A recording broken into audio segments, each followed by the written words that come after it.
နေပါအောင်ကွာတာတွင်ရထွေးညူကမာနကြီးတယ်ဆိုရအောင်မင်းမရပဲနှခါမောက်မောက်မှဆက်ဆံခဲ့ဘူးလို့လေကွာဟမ်ညီနဲ့ညာလှမ်းမဆိုင်ချင်ကြစမ်းပါနဲ့ကွာဒီတော့အလုံးကမကြိုက်လို့ငါကြက်ရတယ်ဆိုတဲ့စကားကမိန်းကလေးတယောက်အတွက်စိန်လုံးလာပါတယ်ကွာအမေနားရဲသူကဟုတ်လားငါပြောတာမင်းမယုံမင်းတိတ်တဲ့အရက်ကိုငါတောက်ပြီးပြောမှာဆိုအားတော့နာပါလေကွာထွင်းညိုလေငါကအခုတက်တယ်ပြောမင်းကိုတိတ်နေနေအောင်ဖြတ်လိုက်မင်းတို့ပိုက်ဆံချမ်းသာတယ်ကြီးသားဆိုတဲ့ကောင်ကမင်းမှလို့အေးအဲ့ဒါကတော့ရထဘူးကကြောက်ရကွာဂုံဆိုတာငွေကိုခေါ်တယ်ကဲကြည်သားကြီးထွေးညူကခမည်းကိုလက်ခံနေဆိုရင်လေကျုပ်ဒီရွာကိုခြေဖုံးနဲ့ဒူးတော်မလဲဘူးစမ်းကျင်တပါဆိုရင်ဆန်းလိုက်မင်းတကယ်ပြောလားကိုကျုပ်ယောက်ျားပါဗျဒီမှာဥပပြုမဆန်ဗျအာအပြင်းကြီးလူမျိုးလေးအောင်ဘူးလေကိုနဲ့မင်းမလိုက်ခဲ့နော်မင်းမလိုက်ခဲ့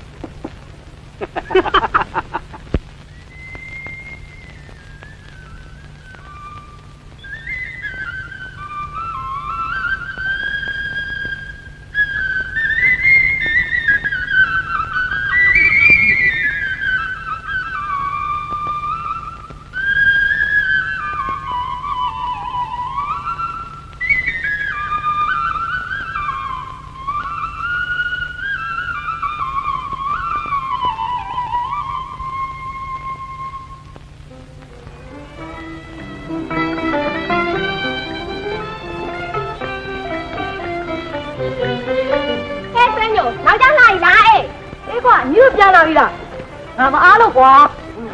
အမေခန်းလာအဲ့ပဲညှောနေရကြောင်ခလားရှင်းတော့တော်မလေးဒီတော့ပြရရတာ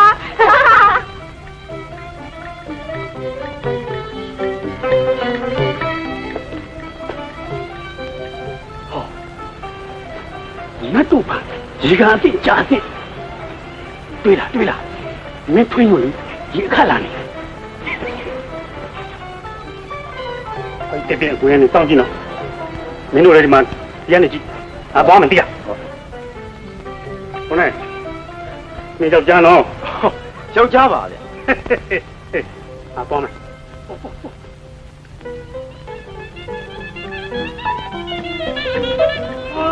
ါညီမတယောက်ခဲပင်ပေးမဲ့လူလည်းမရှိပါလားဟုတ်ပင်ပေးစရာမလိုပါဘူးကျောက်ဟာကျုပ်ပင်လို့ရပင်ပန်းမှာသုံးလို့ပါဟာပင်ပါဟုတ်ဖိညိုလို့များတနေ့တခြားလှလာတာဗျာကြားတယ်တော့ပင့်မှာပင့်လှလို့လှတယ်ပြောတာများတော့ရည်ရည်ရတာလုံးမယ်မကြမ်းနဲ့နော်ဒုက္ခတွေ့သွားမယ်နားလဲငါကချစ်ပါတယ်ဆိုငါဝမ်းမသာသေးဘူးလားဟာငါလိုလူကြီးဒီရောမရှာကြည့်တာကဲရောဖိညိုအလိမ္မာကန်းတယ်ကွာဟ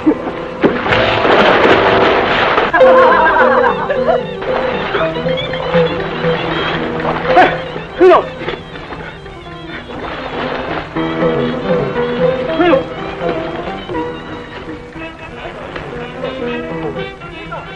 ကိုတော်လေညအလောင်းစားပြဿနာဒီမှာတင်ပြီးပြီနော်ရှေ့ဆက်တလားမတုံးနဲ့တွန်းရင်အသက်ချင်းလဲတာလဲရလိမ့်မယ်ဘာရမလဲကွာကောင်မငါ့ကိုဒီလိုလုပ်လို့လူဖောင်းဝလိုက်တာဟဲ့လူလုံးလိုက်တော့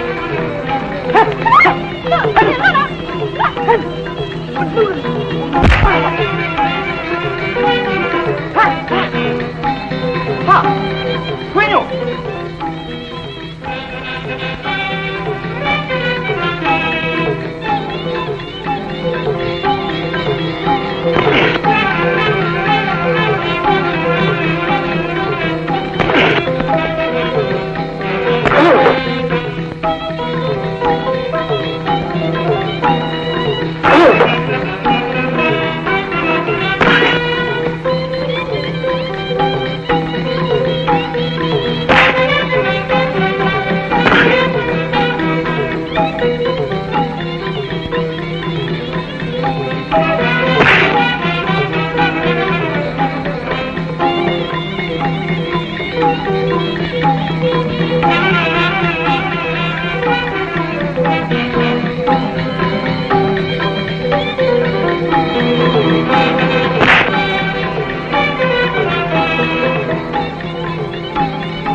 ဘယ်လိုဖြစ်လာတာလဲသားရဲ့အမေနှလုံးတုံကြီးခုံးလိုက်တာသားကြီးရဲ့ ဟာဖိုင်နားထားပါနဲ့ဟဲ့ကဒီမှာခင်ဗျားတို့ကျုပ်မေကိုမထင်ဟဲ့ကကွာကျုပ်ကိုဘာလို့ မကြည့်ရရဲ့သားရဲ့သားသား ဟဲ့ကသွားလာဟဲ့ဘာလို့လဲအမေဝါဒီနေ့ဒီမှာပါနေတယ်ဘယ်လိုပြောမလဲဒီနေ့ ဟမ်မင်းနေကြလို့လေလားဘုမကြီးကကျုပ်သားခမည်းသားလှုပ်လိုက်တာလေဆမ်းမရှိသေးရလားမသိဘူး ဟာဒီကိုချိုချင်းနေကြပြီတင်နေသားရဲ့သားဘောကောင်းတဲ့သားကြီးရဲ့ဒီကဘယ်လိုဖြစ်တာလဲကွယ်မင်းကြောရသေးရဲ့ ဒီခါမှမကနဲ့ မနေ့ကမှသား ဟာရောသူဟာနေလားအမေကြီးဟဲ့ဟဲ့ဟဲ့မေအမေဟဲ့သွားဟဲ့သွား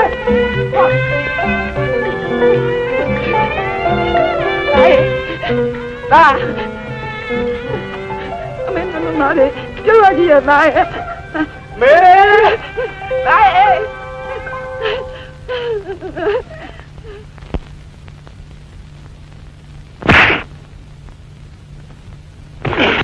အမလေး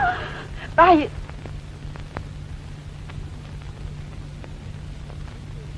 ငါသားကိုသေးကောင်းပေါင်းလဲတွေးမိကြအောင်လုပ်တယ်ကောင်လို့ငါသားတဲ့တွေးနဲ့ဆက်ထွန်းမှကျင်းတတ်မှကွာနော်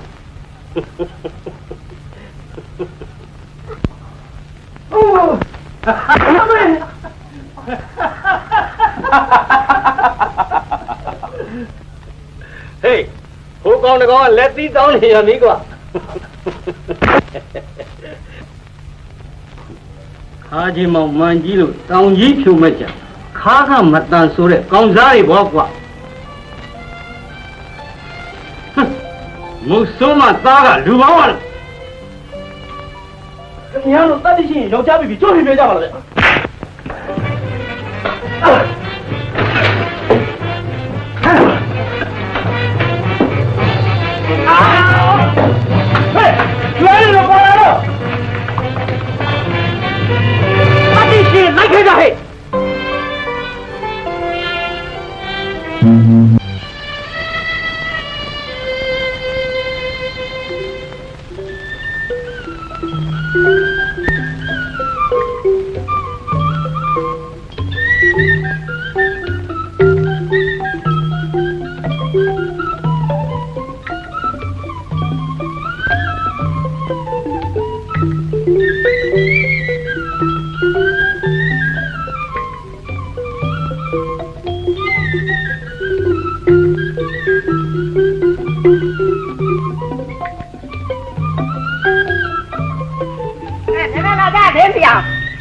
တုံနဲ့တုံနဲ့တုံနဲ့ငါသား ဘာသာမှာခရက်ပြပတ်စံတော့ကြနေကြဦးမယ် အမေဒီဘက်ထားတုံကလေးတော့မကြသေးဘူးပတ်စံတော့ကဘယ်ဦးမဆိုင်လားငါကြဖို့ပဲရှိတော့တယ် မင်းမရှိနမမရှိငါတဲ့စကားတည်ပြောကြတာဟုတ်ကွာ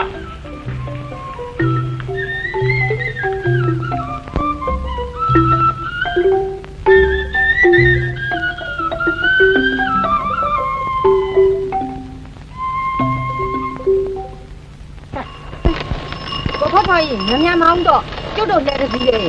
ဒီတဲ့ပြင်မှာဘောခနင့်ကိုနင့်ကိုကြီးလုပ်နေတာကို ကဲပါမြန်မြန်နွားတွေတူစားမှရောက်မြန်မြန်ရောက်ခဲ့အောင် ဘာလဲဟာအေးဘုံများတော့တောင်ကြောက်နေကြသလားအေးဘုံများဒီမစိုးရင်မနဲ့ဟာကိုကြပြင်းနဲ့တတိကားခရုပ်မှလုံးလို့ကြောက်ကြက်ခိုက်ရချတာပါငကောကဒီကောင်မမိုက်ပါ ငါကမမိုက်ပဲနဲ့ခုပြောနိုင်ပါမလားတော့ဓာတ်ပုံမူကြီးတောင်ဖြစ်နေတာဟုတ်တယ်တော့ခုနဲ့ကကျုပ်ကတွေ့ရင်လေပါသမျှအကုန်ပေးလိုက်မှာပဲသူချမ်းသာတော်ပြီပါသမျှအကုန်ပေးဘယ်သူမှချမ်းသာပါမလားအောင်မငါရိုးရိုးပြတာပါ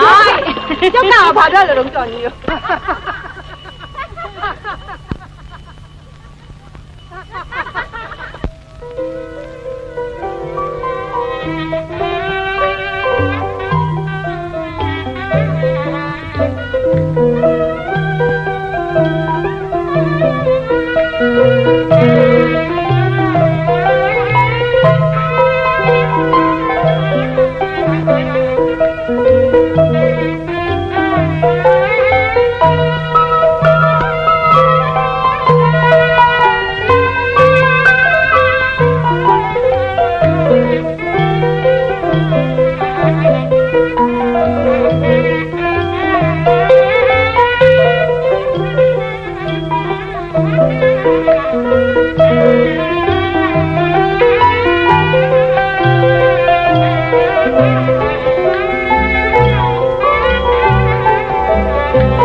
မှန်ပြောစမ်း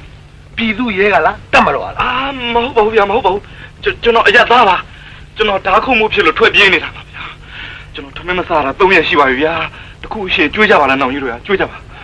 ဟေ့ကောင်လာထွန်းဒီကောင်စားလာတယ်ကျွေးလိုက်စမ်းကွာ အဲ့နဲ့လေစားကြည့်တော့ရတာမရပါဘူး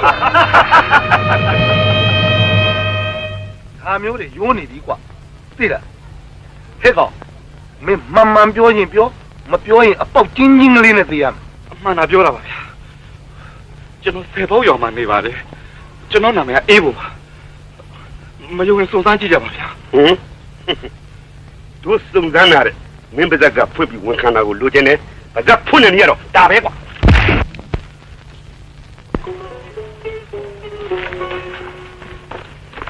ဟဲ့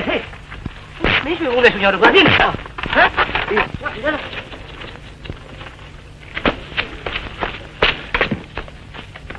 လူလဲကွာဘာဖြစ်တာလဲအဲ့မှာငရဲတော့နေကြော်လာလို့ကွာထောက်လိုက်ရလားမသိဘူးဟမ်ဒါပြတခါနဲ့ဖြောင်းလိုက်ကွာ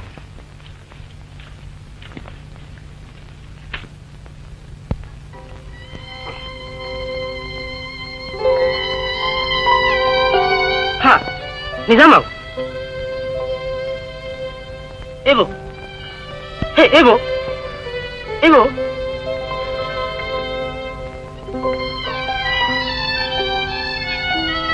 အေးဘဟေးအေးဘမင်းအေးဘမလားဟမ်တန်တူမင်းတန်တူမလားဟမ်တဲ့လေဟေး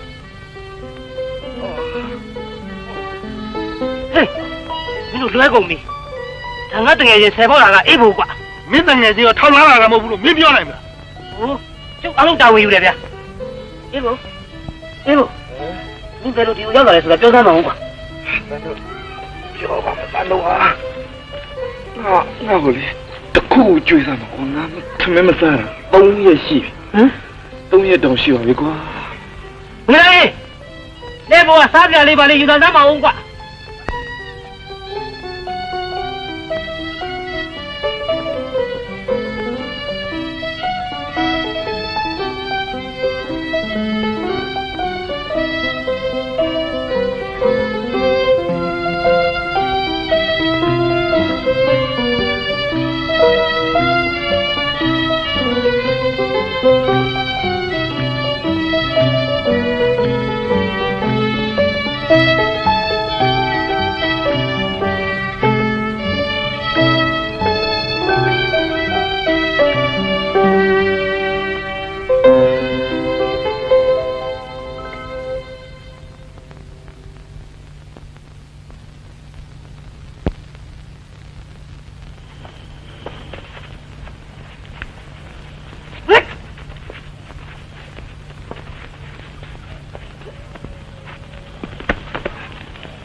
ငါသမီးခင်လေးကိုချီးစုံမဲ့လူချင်းတွဲဦးပါ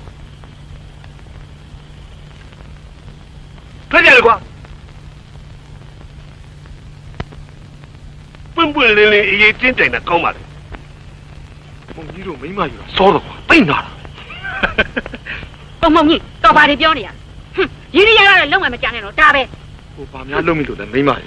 မင်းကလေးရဲ့လို့ငါကွယ်ရမှာဘယ်လက်ခံရလို့ရင်တော့အသက်ကိုတန်းလာမပြေဘူးကွာတော့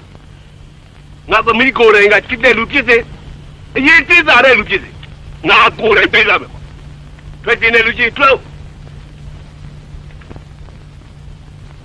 ကျွန်တော်ပြန်ပြရစီမခင်လေး အိုးဟိုရတယ်အစင်းနဲ့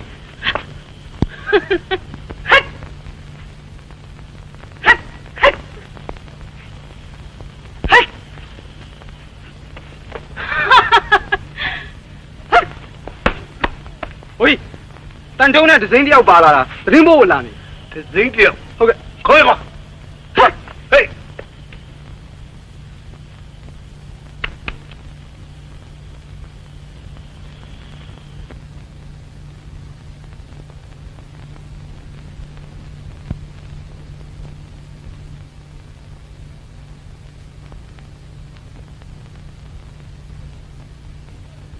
ဟေးတန်တို့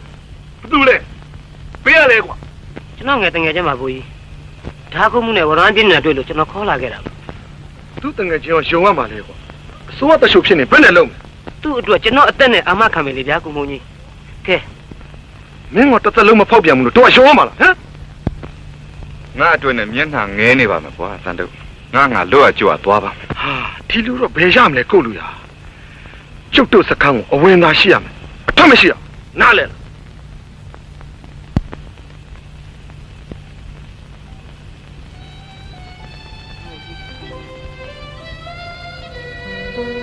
ကဲတန်တို့မင်းတို့ကိုမင်းအသက်နဲ့အာမခံရင်တော့ကြည့်စီတော့တို့ကနဲ့ဝါရကိုလိုက်နိုင်မလားဆိုတော့အဲ့ဒါမေးကြည့် ကျွန်တော်လမ်းမှာခဲ့တဲ့တန်တုံဂရီပေးခဲ့ပြီးသားပါ ဩဘယ်လဲမုံကြီးကန့်ကွက်ကြစီသေးလားကွာ ဩဘိုးကြီးတို့သားဖမြောက်လုံးကလက်ခံနေကြမှာကျွန်တော်ကန့်ကွက်စရာလူပါသေးသလားခင်ဗျာ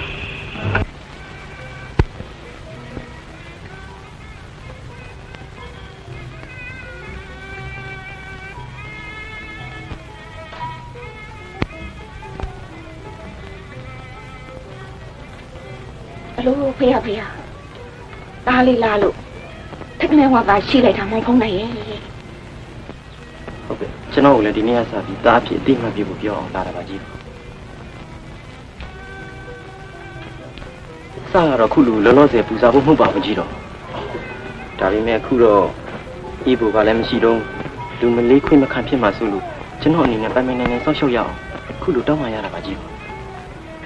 ဒီစကားကြားရတာဝမ်းသာပါတယ်တောင်များကကောသဘောတူရလားယင်ကြီးတော်တို့အတွက်နဲ့ပတ်သက်လို့မောင်ဖုံးနိုင်မှာအဖန်စီအချုပ်နိုင်ခံရလေတော့တို့အပေါ်များစိတ်များနားနေသလားကွယ် ညီနဲ့ရလှန်ဆိုင်ခံရလို့အဖေတို့ကကြီးတော်တို့အပေါ်ပို့ပြီးကြည်ယူနာတက်နေကြပါလေ အေးတို့တော့အခုအချိန်တော့ခရမ်းပြီးပြင်ထားတော့မယ်မောင်ဖုံးနိုင်ရေမိမိပါများသဘောတူတပဆိုရင်အုံပွဲငပြောပွဲနဲ့ပဲဖြစ်ဖြစ်ကြီးတော်လက်ခံပါမယ်ကွယ် ကဲဒီဘက်ကလုံးကြည့်ကြတော့ရဲရဲပြင်းတော့မကြောက်နဲ့မထစ်လို့လွဲလဲလွဲသွားပေါ့ကျမတို့အဖွဲ့ထဲကိုဝင်တော့တနက်ပြကျွန်းကျင်ရမှာပဲ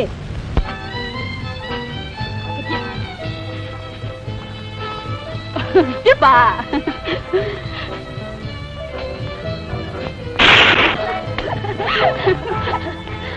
အဆမပါ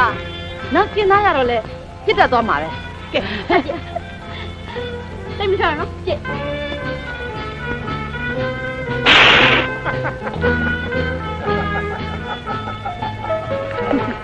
ဆာကျွန်တော်ဒီဟာလေးကိုဘယ်မှမမယ်ကိုကြီးဘောဟောလောက်ကြီးဆိုတော့မှန်နိုင်ကောင်းမှန်လိုက်မယ်ဗျပါလေကျုပ်ကတက်တက်စော်ကားတာမဟုတ်ပါဘူးကျွန်တော်မှန်နိုင်တဲ့အရာဝတ္ထုကိုပြပါလေ